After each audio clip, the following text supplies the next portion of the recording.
வணக்கம் நேயர்களே.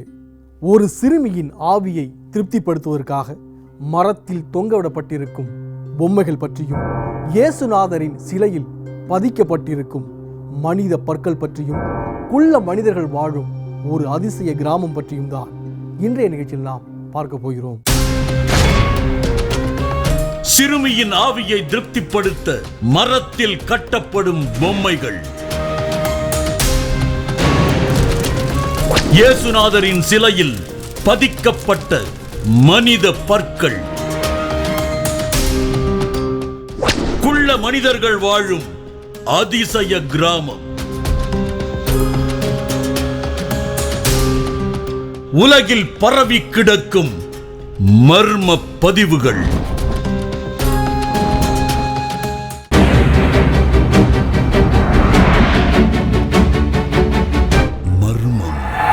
குழந்தைகளுக்கு மிகவும் பிடித்தமானது பொம்மைகள். அந்த பொம்மைகளை மெக்சிகோ நாட்டில் இருக்கக்கூடிய ஒரு தீவில் மரத்தில் கட்டி தொங்கவிடும் வழக்கம் சுமார் 50 ஆண்டுகளாக இருந்து வருகிறது. இதற்கு என்ன காரணம் என்று தேடிய பொழுதுதான் ஒரு சிறுமியின் ஆவிக்கும் இந்த பொம்மைகளுக்கும் தொடர்பு இருக்கிறது என்கின்ற தகவல் கிடைத்தது. அந்த சிறுமியின் ஆவி எப்படி இந்த பொம்மையோடு தொடர்பு பட்டிருக்கிறது என்பதையும், அந்த சிறுமி யார் என்பதையும் இப்பொழுது பார்க்கலாம். தெற்கு மெக்சிகோ நகரத்தில் இருக்கும் சோக்கிமில்கோ என்றழைக்கப்படும் தீவு பகுதியில் பல்வேறு அமானுஷ்யங்கள் நிறைந்துள்ளன.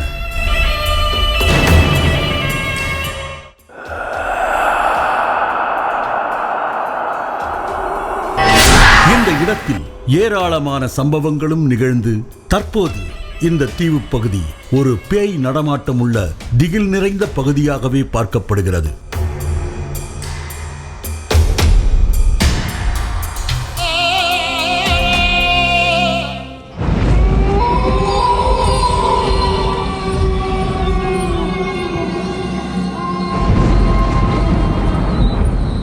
இப்போது இந்த இடத்திற்கு சுற்றுப்புற பகுதிகளிலிருந்து யாரும் வருவதில்லை. காரணம், இங்கு உலா வருகின்ற அமானுஷ்யங்கள் தான்.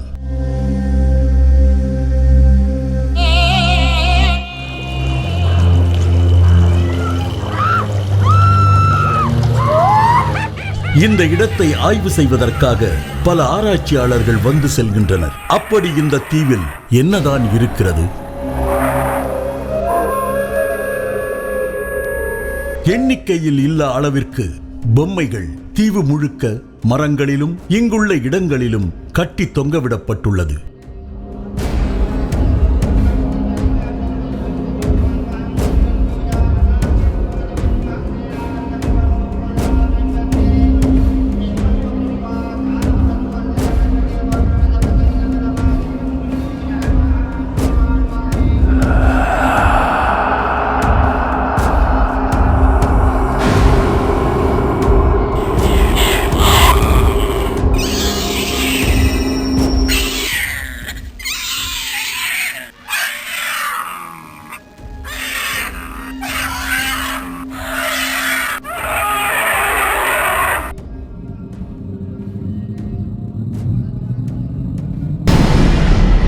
இந்த பொம்மைகள் அனைத்தும் பல்வேறு நாடுகளில் இருந்து கொண்டு வரப்பட்டனவா?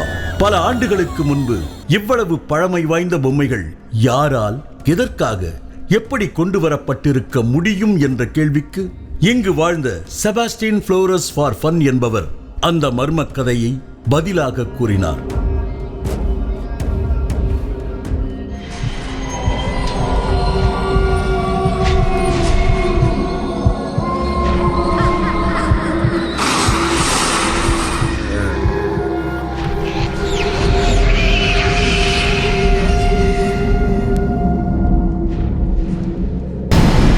இந்த தீவை பாதுகாப்பதற்காக டான் ஜூலியன் சாண்டானா ஃபெராரா என்பவர் இருந்தாராம். இந்த டான் ஜூலியன் என்பவரும் செபாஸ்டினும் நண்பர்கள் என்று கூறினார்.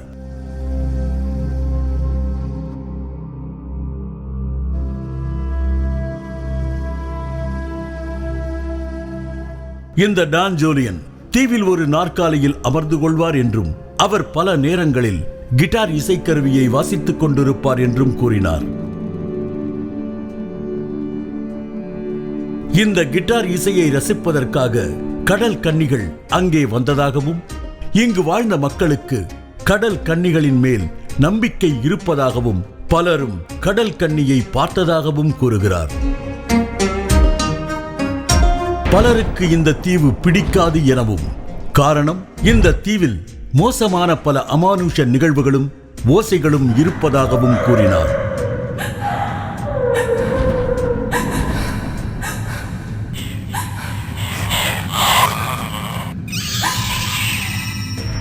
மெக்சிகோவில் 1911ஆம் ஆண்டு நடைபெற்ற புரட்சியின் போது ஆயிரக்கணக்கானோர் உயிரிழந்தார்கள். இந்த தீவில் இறந்த அனைத்து சடலங்களையும் எடுத்து இங்குள்ள ஏரியில் எரிந்தனர். தண்ணீரில் மூழ்கடிக்கப்பட்ட இந்த சடலங்கள் மக்கி அழுகி போன பின்னர் இந்த கால்வாய்களை சுத்தம் செய்யப்படும் போது இதில் போடப்பட்ட சடலங்கள் அனைத்தும் எலும்புக்கூடுகளாக தண்ணீரில் மிதந்ததாகவும், இங்கே காணப்பட்ட கால்வாயானது பல எலும்புக்கூடுகளை புதைத்து வைத்திருப்பதாகவும் கூறப்படுகிறது. இங்கு மிக பயங்கரமான ட்ரம்ஸ் போன்ற ஒலி கேட்கிறதா, மிகவும் சத்தமாகவும் இதய அடைப்பு வரும் அளவிற்கு கேட்கிறதா.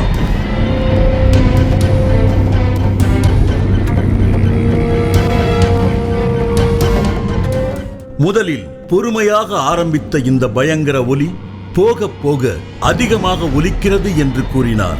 இவை அனைத்திற்கும் மேலும் ஒரு காரணத்தை முன்வைக்கிறார் செபாஸ்டின்.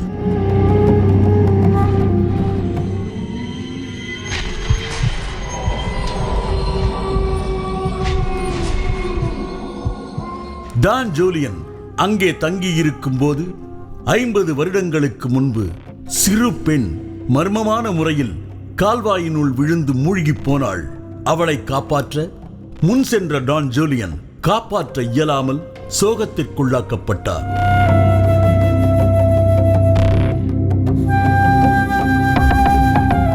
சிறிது நேரத்திற்கு பின் அந்த கால்வாயில் ஒரு பொம்மை மிதந்ததாகவும், அவர் அந்த பொம்மையை எடுத்து அந்த சிறுமியின் நினைவாக அவளின் ஆவியை திருப்தி அடைய செய்ய மரத்தில் தொங்கும்படி மாட்டினாராம்.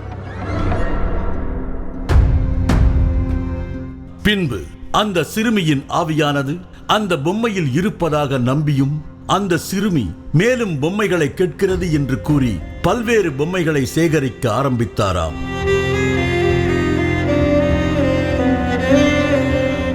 ஆயிரக்கணக்கான பொம்மைகளை மரங்களிலும் கால்வாய்களிலும் அவர் தங்கியிருந்த வீடுகளிலும் கட்டி தொங்க விட்டாராம். பின்னர் அவர் அந்த சிறுமி தன்னை அழைப்பதாகவும் தங்கள் நண்பர்கள் உறவினர்களிடத்தில் கூறினாராம்.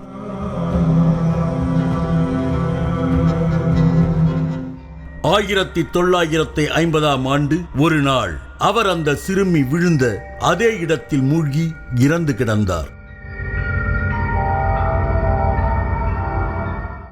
இப்போது இந்த தீவின் பாதுகாவலராக டான் ஜூலியனின் தம்பி அனாஸ்டேசியோ பராமரித்து வருகிறார். அவரிடம் இதை பற்றி கேட்டபோது ஒரு நாள் தான் டான் ஜூலியனின் ஆவியை பார்த்ததாகவும், அங்கே ஒரு பெரிய மீன் தனது தம்பியின் ஆவியோடு செல்வதாகவும் கூறினார். இங்கிருந்த அனைத்து பொம்மைகளும் பலவிதமாக அமானுஷ்யங்கள் நிறைந்ததாக சொல்லப்படுகிறது. ஒரு கை, கால், தலை என திடீரென்று திரும்பும் தோற்றமும், அழும் சத்தமும், சிரிக்கும் சத்தமும் இங்கு வருபவர்களை மிரள வைக்கிறதா.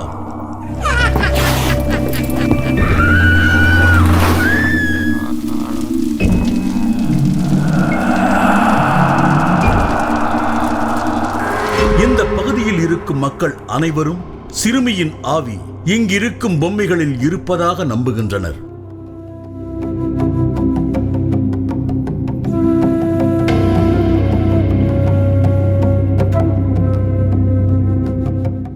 இந்த இடத்திற்கு ஆய்வு செய்ய வந்திருப்போரும் அதிர்ச்சிக்கு உள்ளாகினார்கள்.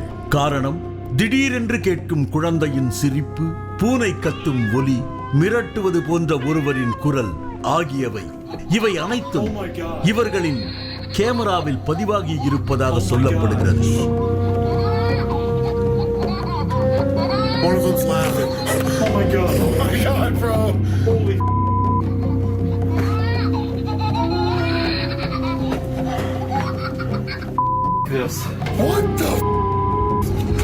மேலும் இவர்களின் கேமராவில் ஒரு உருவம் செல்வது போலவும் இருந்ததாம்.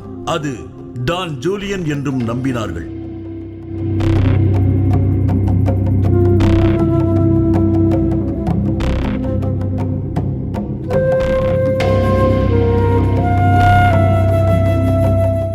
அவரது சமாதியும் அருகிலேயே இருந்தது. மற்றும் ஒரு கதையும் சொல்லப்படுகிறது. சிறு குழந்தைகள் கால்வாயில் விழுவதற்கு காரணம் ஒரு பெண் ஆவி. குழந்தைகளின் மீதுள்ள ஆசையின் காரணமாக அதை இறக்கச் செய்கிறது என்று இங்குள்ள மக்கள் கூறுகிறார்கள்.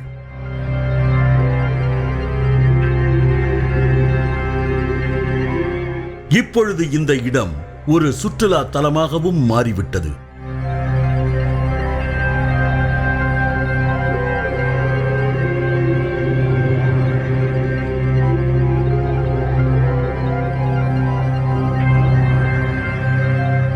இப்படி மரத்தில் பொம்மைகளை தொங்கவிடும் நிகழ்வு 50 ஆண்டுகளாக நீடித்து வருகிறது. இந்த காட்சி ஒரு அதிசயமாகவே பார்க்கப்படுகிறது. தற்பொழுது ஒரு சுற்றுலா தலத்திற்கு இணையான முக்கியத்துவத்தை இந்த மரத்தின் பொம்மைகள் பெற்றிருக்கின்றன. இந்த சூழ்நிலையில்தான் இதே மெக்சிகோ நாட்டில் இயேசுநாதரின் சிலையில் பதிக்கப்பட்ட மனித பற்கள் பற்றிய தகவலும் ஆச்சரியத்தை அளிக்கின்றன. அந்த காட்சிகளை ஒரு சிறிய இடைவேளைக்கு பிறகு பார்க்கலாம்.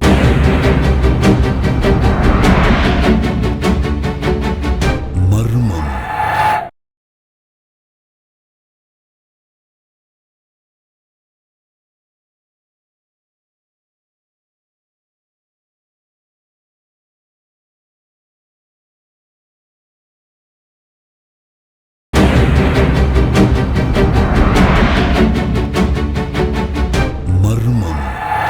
மெக்சிகோவில் உள்ள பொம்மைகள் மரம் பல்வேறு ஆச்சரியங்களை அளிக்கும் நிலையில்தான் அதே மெக்சிகோவில் ஒரு தேவாலயத்தில் இருக்கும் இயேசுநாதர் சிலையும் பல மர்மங்களை உள்ளடக்கியிருக்கிறது. இந்த இயேசுநாதர் சிலைக்கு மனித பற்கள் அமைக்கப்பட்டிருப்பது பல்வேறு கேள்விகளை எழுப்பியிருக்கிறது. இந்த மனித பற்கள் அந்த இயேசுநாதர் சிலைக்குள் எப்படி வந்தது என்கின்ற கேள்வியின் பின்னணியில் இருக்கும் மர்மங்களை இப்பொழுது பார்க்கலாம். மெக்சிகோவில் உள்ள ஒரு பழமையான தேவாலயத்தில்தான் அந்த பரபரப்பான சம்பவம் நடந்திருக்கிறது. சுமார் 300 ஆண்டுகள் பழமையான இயேசு கிறிஸ்துவின் சிலை ஒன்று இந்த தேவாலயத்தில் அமைந்திருக்கிறது. சில ஆண்டுகளுக்கு முன்பு இந்த தேவாலயத்தை பராமரிக்கும் பணி நடைபெற்றது. அப்போது சிலைகளில் ஏதேனும் குறைகள் இருக்கிறதா என்று நிபுணர் குழு ஆய்வு செய்தது.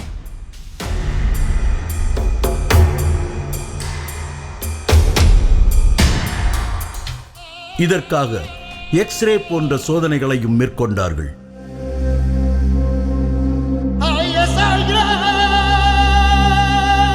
அப்போதுதான் அந்த அதிர வைக்கும் தகவல் கிடைத்திருக்கிறது.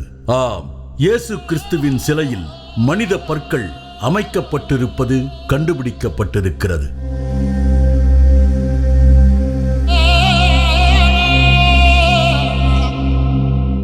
வழக்கமாக சிலைகளில் செய்யப்படும் பற்கள் மரங்கள் அல்லது எலும்புகள் போன்றவற்றால் செய்யப்படும் நிலையில் மனித பற்கள் அமைந்திருப்பது ஆச்சரியத்தையும் அதிர்ச்சியையும் ஏற்படுத்தி இருக்கிறது. அதுவும் வேர்வரை ஊடுருவி சரியான முறையில் பற்கள் அமைந்திருக்கின்றன. மொத்தம் 8 பற்கள் இப்படி அமைக்கப்பட்டிருக்கின்றன.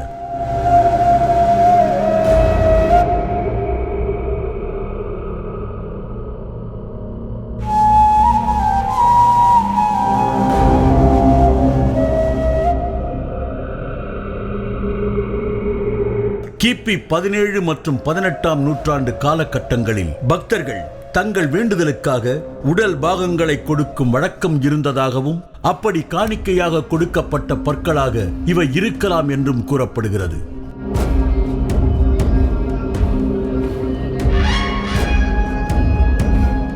ஆனால் இந்த பற்களை வழங்கியது யார் என்பது தொடர்பான தகவல்கள் இல்லை. இந்த பற்களை வெளியே எடுத்து ஆய்வு செய்யவும் அனுமதி கிடைக்கவில்லை.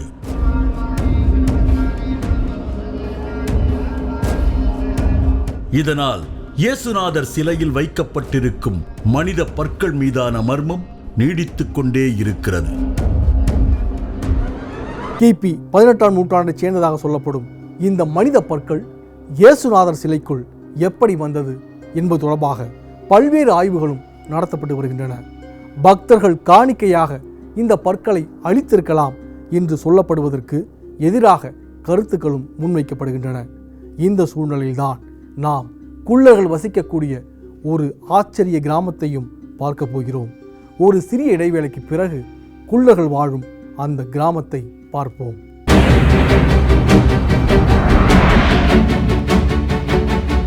மர்மம்.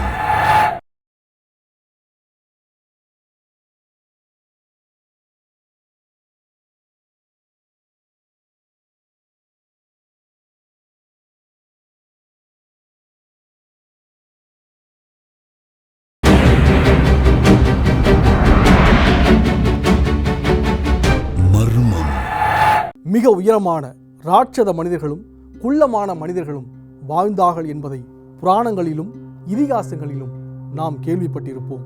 ஆனால் நடைமுறையில் அப்படியெல்லாம் மனிதர்கள் வாழ்ந்திருக்க சாத்தியமில்லை என்பதாகவே கருத்துகள் உலவுகின்றன.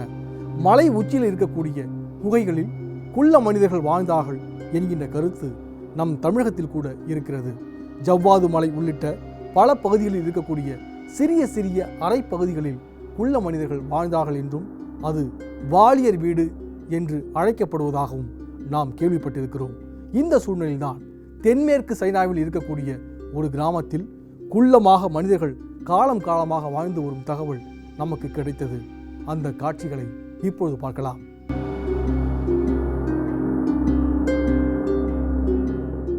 தென்மேற்கு சைனாவில் சிச்சுவான் என்ற மாகாணத்தில்தான் அந்த கிராமம் அமைந்திருக்கிறது.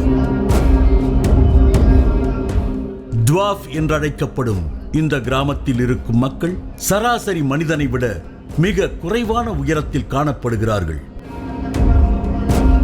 இவர்களின் அதிகபட்ச உயரம் 3 அடி 10 அங்குலம், குறைவான உயரம் 2 அடி 1 அங்குலம். இந்த சீரற்ற வளர்ச்சிகள் வியப்பில் ஆழ்த்துவதாகவும் உள்ளது. குள்ள மனிதர்கள் வசிக்கும் இந்த கிராமத்தை யான்சி, அதாவது குறு கிராமம் என்றே அழைக்கிறார்கள். இவர்கள் பல ஆண்டுகளுக்கு முன்பு சராசரியான உயரத்தில்தான் இருந்தார்கள் என்றும் ஒரே இரவில் அந்த அதிர்ச்சிகரமான பாதிப்பு ஏற்பட்டு விட்டதாகவும் கூறுகிறார்கள். ஆம், இந்த யான்சி கிராமத்தில் 5 மற்றும் 7 வயது வரையிலான குழந்தைகளை ஒரு மர்மமான நோய் பாதித்ததாகவும் அவர்களுக்கு பின்னால் வந்த சந்ததியினர் இப்படி உயரம் குறைவானவர்களாக இருந்ததாகவும் கூறப்படுகிறது. 1951ஆம் ஆண்டு 6 மருத்துவர்கள் கொண்ட குழு இந்த நோயை கண்டுபிடித்ததாக சொல்லப்பட்டாலும் தெளிவான விளக்கங்கள் கிடைக்கவில்லை. இதன் பிறகு 1997ஆம் ஆண்டு தற்செயலாக ஒரு கண்டுபிடிப்பு நடந்திருக்கிறது. இந்த கிராமத்தில் உள்ள மண்ணில் பாதரசம் இருப்பது இவர்கள் குள்ளமாக பிறப்பதற்கு காரணம் என்றும் சில நிபுணர்கள் கூறியிருக்கிறார்கள். ஆனால் அதுவும் முழுமையாக ஏற்றுக்கொள்ளப்படவில்லை. இயற்கையாகவே இந்த கிராமத்தில் தீய சக்தி நிறைந்திருப்பதாக நம்பிக்கை பரப்பப்பட்டிருக்கிறது. அதோடு பல ஆண்டுகளுக்கு முன்பு நடந்த ஜப்பான் நாட்டின் படையெடுப்பின் போது நச்சு வாயுக்கள் வெளிவந்திருக்கலாம் என்றும் அந்த நச்சு வாயுவால் இவர்களின் உயரம் குறைந்திருக்கலாம் என்றும் சிலர் கூறியிருக்கிறார்கள். இதுவும் ஏற்றுக்கொள்ளக்கூடிய கருத்தாக அமையவில்லை. இவர்கள் வாழும் வீடும் சிறு குடில்களாக இருக்கின்றன. இவையும் வித்தியாசமான கண்ணோட்டத்தோடு பார்க்க வைக்கின்றன. இப்படி குள்ள மனிதர்கள் வாழும் இந்த குறு கிராமம் பல ஆச்சரியங்களையும் மர்மங்களையும் தன்னகத்தே கொண்டிருக்கிறது. மர்மமான நோய் போன்ற காரணங்களால் தான் இது போன்ற குள்ள மனிதர்கள் பிறக்கிறார்கள் என்கின்ற வாதமும் முன்வைக்கப்படுகிறது. அதற்கு எதிரான கருத்துகளும் சொல்லப்படுகின்றன. குள்ள மனிதர்கள் என்கின்ற தனி இனம் கூட இருக்கலாம் என்கின்ற ரீதியிலும் சில ஆய்வாளர்கள் பேசுகிறார்கள். இப்படி உலகில் பல்வேறு மர்மங்களும் வினோதங்களும் வலம் வந்து கொண்டே இருக்கின்றன. நாம் மீண்டும் மற்றொரு நிகழ்வை சந்திப்போம். நன்றி, வணக்கம்.